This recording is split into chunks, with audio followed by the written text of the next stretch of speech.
నానమ్మ సారీ.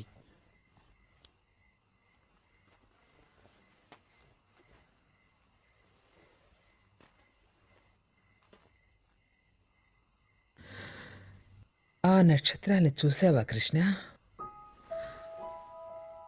ఆకాశంలో మిలమిల మెరిసే అంతులేని ఆ నక్షత్రాలకి నీకు, నాకు, మీ నాన్నకు, తాతయ్యకు ఓ గాఢమైన విడదీయలేని సంబంధం ఉంది. మీ తాతగారు ఒక స్పేస్ సైంటిస్ట్. ఓంకారం నుండి ఆయన తయారు చేసిన ప్రత్యేకమైన సౌండ్ సిగ్నల్ కి ఓ రాత్రి సమాధానం రావడం మొదలైంది. సడన్ గా ఆకాశంలో ఫ్లయింగ్ సాసర్ లాంటిది ఒకటి కనిపించింది. దాన్ని చూసిన కంగారులో కారు కంట్రోల్ తప్పింది. నేను బయటపడ్డాను. కానీ మీ తాతయ్య అప్పుడు రోహిత్ నా కడుపులో ఉన్నాడు. యాక్సిడెంట్లో వాడి తలకి దెబ్బ తగిలింది. అందువల్ల వాడు అబ్నార్మల్గా పుట్టాడు. పెద్దవాడైన తర్వాత కూడా వాడి బుద్ధి చిన్నపిల్లాడిలాగే ఉండేది. ఒకరోజు రాత్రి మా ఇంటి పక్కనున్న ఖాళీ స్థలంలో పెద్ద స్పేస్ షిప్ వచ్చి దిగింది. దాంట్లోంచి కొంతమంది ఏలియన్స్ బయటకొచ్చారు. అందులో ఒక్కడు మాత్రం తిరిగి వెళ్ళలేకపోయాడు. ఆ తర్వాత జాదూ అనే ఆ ఏలియను, రోహిత్తు స్నేహితులయ్యారు. ఆ జాదూకి అపూర్వమైన దివ్యశక్తులుండేవి. అతను ఆ శక్తులన్నిటినీ రోహిత్కిచ్చాడు. రోహిత్ పూర్తిగా మారిపోయాడు. ఒకరోజు జాదూ వెళ్ళిపోయాడు. కానీ రోహిత్కి అతనిచ్చిన శక్తుల్ని తిరిగి తీసుకోలేదు. ఆ తర్వాత అంతా శాశ్వతంగా మారిపోయింది. మామూలు మనుషులు చేయలేని పనుల్ని ఆ శక్తి వల్ల నా కొడుకు రోహిత్ సులభంగా చేసేవాడు. ఆ రోజుల్లోనే మీ అమ్మకి నాన్నకి పెళ్ళయింది. అతి తక్కువ కాలంలో రోహిత్ గురించి ప్రపంచమంతటా తెలియడం మొదలైంది. ప్రపంచంలోనే అతిపెద్దదైన ఐటీ కంపెనీ తాలూకు చైర్మన్ రోహిత్ని విదేశాలకు పిలిపించారు.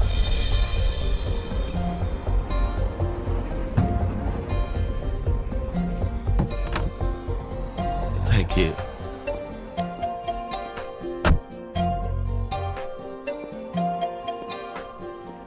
Welcome to Technotronics. Come with me, sir.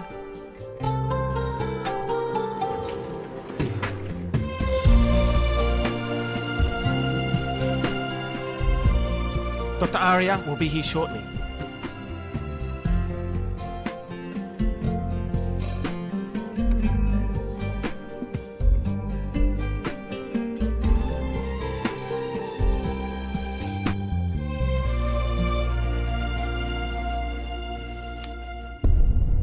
Mr. Rohit, sorry to keep you waiting. That's all right sir. నేను ఊరికే ఈ బుక్ ఇది నేను రాసిన కొత్త పుస్తకం ఫస్ట్ కాపీ. మీరు చదివి అభిప్రాయం చెప్పండి. చాలా మంచి పుస్తకం సార్. మీరు బాగా రీసెర్చ్ చేశారు. మీరు చదవకుండానే చెప్తున్నారేంటి? నేను చదివేశాను. చదివేరా? పేజ్ నెంబర్ 126, 244 అండ్ 354లో ప్రింటింగ్ మిస్టేక్స్ ఉన్నాయి. నేను మార్క్ చేశాను. అంటే మీరు 400 పేజీల పుస్తకాన్ని 10 minutes లో పూర్తి చేశారా? నేను ఎవరితో మాట్లాడుతున్నాను ఒక నిమిషం మర్చిపోయాను రోహిత్. మిమ్మల్ని ప్రశ్నించడం అంటే మీ టాలెంట్ ని ఇన్సల్ట్ చేసినట్టే. It's an honour to meet you. The honour is mine sir. మీ వంటి గ్రేట్ సైంటిస్ట్ అండ్ ఇన్నోవేటర్ ఎదురుగా నించుని మాట్లాడుతున్నాను అంటే అది ఇప్పటికీ నమ్మలేకపోతున్నాను సార్. మీరు వైర్లెస్ కమ్యూనికేషన్ ఫీల్డ్లో చేసింది నిజంగా ఒక గొప్ప రెవల్యూషన్ సార్. మీరు కంప్యూటర్ని టేబుల్ నుంచి తీసి ప్రజల అరిచేతిలో పెట్టారు సార్. ఈ రోజు ప్రజలు మొబైల్ ఫోన్లో క్రికెట్ మ్యాచ్ చూస్తున్నారంటే అదంతా బీచాలనే సార్. రోహిత్, నేను ఒక డ్రీమ్ చూశాను. A new vision. ఒకవేళ ఆ విజనే నిజమైతే గనక ఈ ప్రపంచం తలరాత, స్వరూపం, ఫేట్ అండ్ ఫేస్ రెండూ మారిపోతాయి. ఆ కలను నిజం చేయడానికి మీ సహాయం నాకు కావాలి. రోహిత్ నేను తయారు చేయాలనుకుంటే కంప్యూటరు భవిష్యత్తుని చూపించగలగాలి, which could show the future. Future? Tea తాగుతావా, కాఫీయా?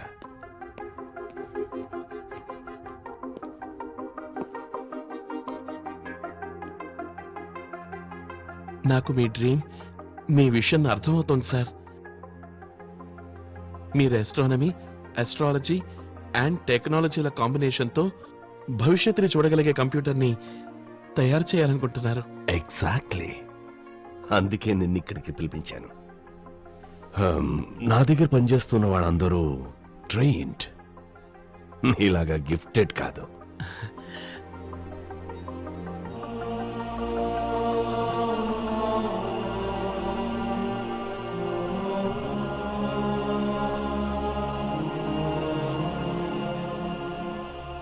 ఏంటి ఆలోచిస్తున్నావు? సార్, మనం నిజంగా అటువంటి కంప్యూటర్ని తయారు చేసి భవిష్యత్తుని చూడగలిగితే ఒకవేళ ఇంకేముంది, మనం ఈ ప్లానెట్ మీద ఉన్న మనుషులందరికీ ఉపకారం చేసిన వాళ్ళం అవుతాం. Wars can be prevented. భూకంపం, కరువు, ఉప్పెన అలాంటివన్నీ ఆపగలుగుతాం. ఒకవేళ ఆపలేకపోయినా వాటిని ఎదుర్కోవడానికి సిద్ధంగా ఉండొచ్చు. నువ్వు ఫ్యూచర్ ని చూడడం మొదలు పెట్టేశావు రోహిత్. వెల్కమ్. ఇలా ఈ రకంగా విజన్ అండ్ బ్రిలియన్స్ కలిస్తే నా కల నిజం అవుతుంది, చరిత్రలో నిలుస్తుంది. పూర్తిగా 2 సంవత్సరాలు గడిచింది. అసాధ్యం అనుకున్న పనిని నా కొడుకు రోహిత్ సాధ్యం చేసి చూపించాడు.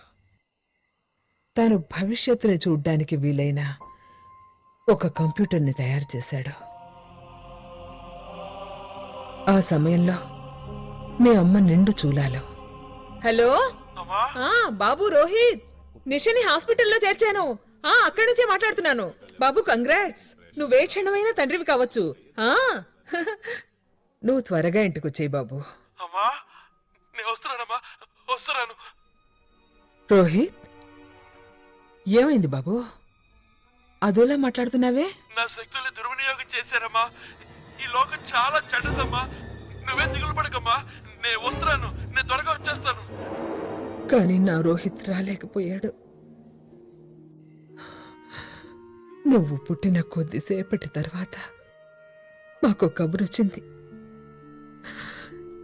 ల్యాబ్లో జరిగిన అగ్ని ప్రమాదంలో నా రోహిత్ని కాపాడలేకపోయామని వాళ్ళు చెప్పారు. మీ అమ్మాయి దుఃఖాన్ని బొత్తిగా తట్టుకోలేక కొద్ది రోజుల్లోనే తను వెళ్ళిపోయింది. నీకు 5 ఏళ్ల వయసు వచ్చేసరికి నాకు అర్థమైంది, మీ నాన్న రోహిత్కున్న అద్భుత శక్తులన్నీ నీకు కూడా ఉన్నాయని. నేను చాలా భయపడ్డాను. నీ గురించి ఈ లోకానికి తెలియడం ఏమాత్రం నాకు ఇష్టం లేదు. అందుకే నిన్ను తీసుకుని ఇంత దూరం వచ్చేసాను. ఇక్కడ మనల్ని ఎవ్వరికీ తెలీదు. నేను ఎట్టి పరిస్థితుల్లోనూ నిన్ను దూరం చేసుకోలేను కృష్ణ. నా మొహం చూడకూడదనుకుంటున్నావు కదా, కానీ నేను బ్రతుకుతున్నది నిన్ను చూస్తూనే కృష్ణ. నువ్వు అన్నట్టుగా నేను స్వార్థపరురాలే.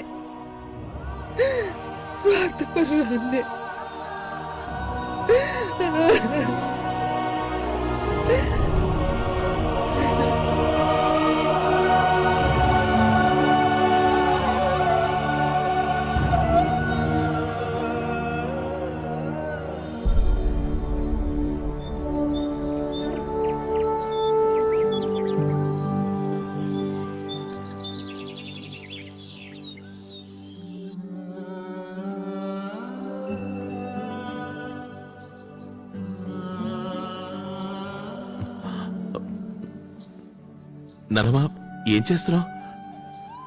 మీ నాన్న బట్టలు నీకు సరిపోతాయా అని చూస్తున్నా. నువ్వు సింగపూర్కి ఈ బట్టలతోనే వెళ్తావా?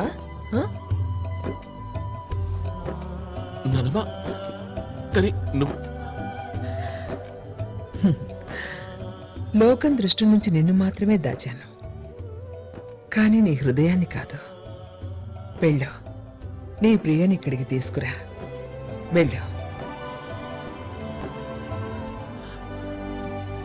కృష్ణ, నువ్వు అక్కడ జాగ్రత్తగా ఉండాలి సుమా. టైంకు తినాలి, టైంకు పడుకోవాలి. ఎవరితోనూ ఎక్కువ మాట్లాడకూడదు. ఎవరితోనూ గొడవలు పడకు. నువ్వే పని చేసినా మామూలు మనుషుల్లాగే చెయ్యి. అర్థమైందా? చూడు, ఆవేశంలో నీ శక్తులు బయటపడే పనులేవి చేయకు. ఎందుకంటే లోకానికి నేనెవరన్నా తెలియకూడదు, అంతేగా? అవును బాబు. నానమ్మ, నువ్వు నా గురించి దిగులు పడకు. నేనెవరన్నది ఎట్టి పరిస్థితుల్లోనూ ఎవరికీ తెలియనివ్వను. నా ప్రతిభని, నా అద్భుత శక్తుల్ని, నా ప్రత్యేకతని నాలోనే దాచుకుంటాను. ప్రమాణం చేస్తున్నాను.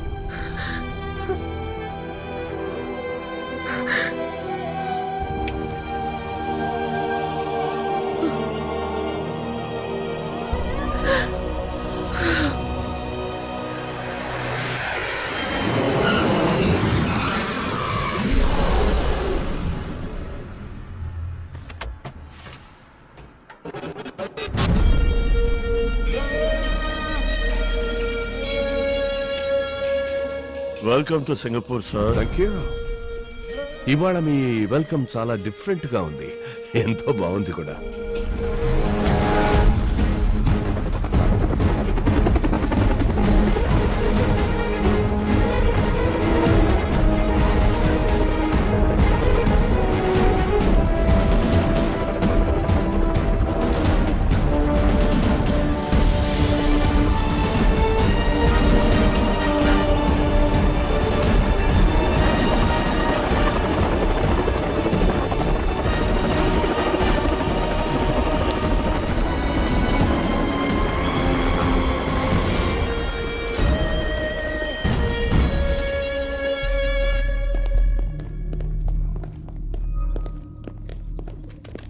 Good afternoon, sir. A very good afternoon to you, Dr. Madhu. Good afternoon. Good afternoon. Good afternoon. Good afternoon. Sir మీరేమిటి ఇంత Yes, I know. నేను కొద్ది రోజుల ముందే వచ్చాను, కానీ నేనేం చేయను. ఒక్కో రోజుని, ఒక్కో నిమిషాన్ని చాలా కష్టపడి గడపాల్సి వస్తుంది. విజయానికి చేరువయ్యే కొద్దీ నేను అక్కడ ఉండలేకపోయాను, అందుకే వచ్చేసాను. ఏది ఏమైనా నా కళను నిజం చేయబోతున్నా మిమ్మల్ని, మీ టీంని నేను అభినందించే తీరాలి. సార్, నిజానికి మీరు అభినందించాల్సింది రోహిత్నే సార్.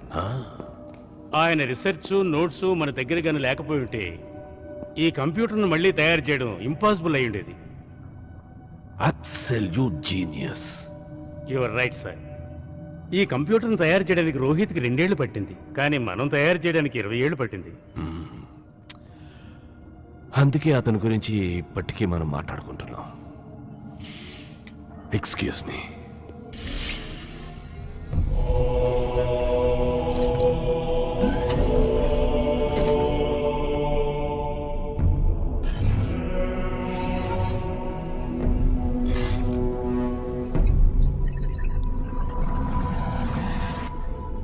ఇప్పటి వరకు రేపు జరగబోయేది ఇవాళే చూసిన వాళ్ళెవ్వరూ లేరు.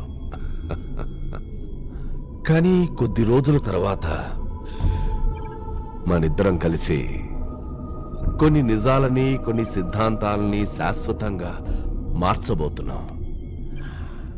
ఈనాటి అతి ముఖ్యమైన సమాచారం ఏమిటంటే, ఇన్ని సంవత్సరాల విరామ కృషి దీక్షలకు ప్రతిఫలంగా విశ్వవిఖ్యాత సైంటిస్ట్ డాక్టర్ సిద్ధాంత్ ఆర్య గారి మహత్తరమైన ప్రయోగం ఇప్పుడు పూర్తి కావస్తోంది.